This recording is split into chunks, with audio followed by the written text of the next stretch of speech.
dhe atyre liqenore, pse jo, lidhur me nevojën për të pezulluar për gjatë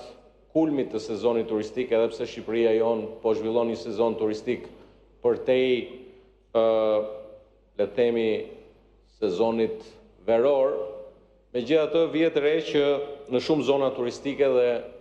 kam qenë dëshmitar bashkë me kolegë deputet në zona turistike kur vazhdojnë proceset ndërtimore ngjitur me hotelet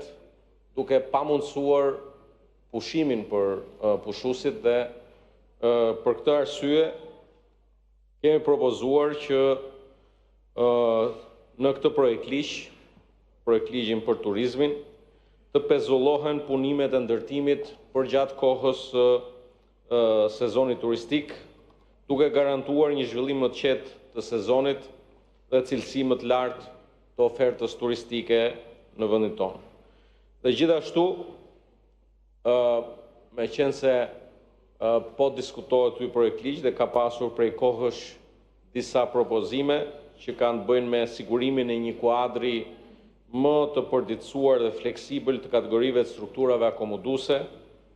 në përputhje me zhvillimet e tregut turistik, po ashtu edhe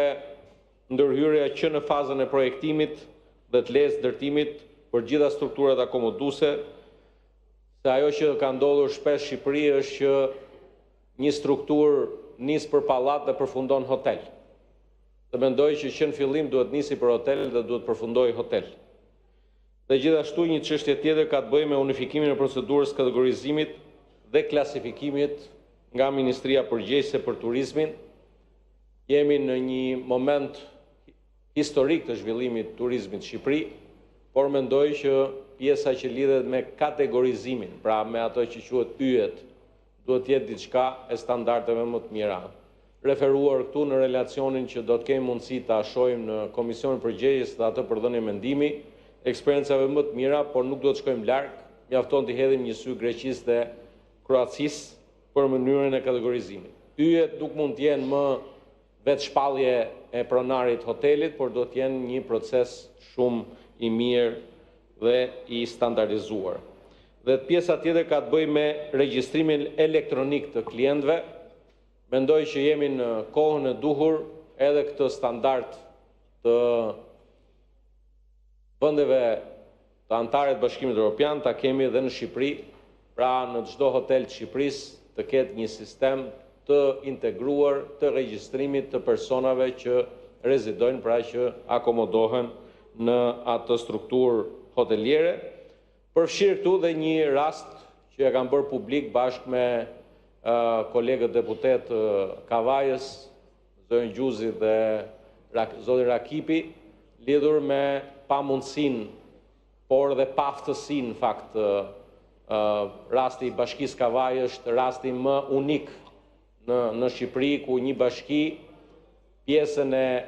administrimit të mbetjeve e ka lënë komplet jashtë kontrolli,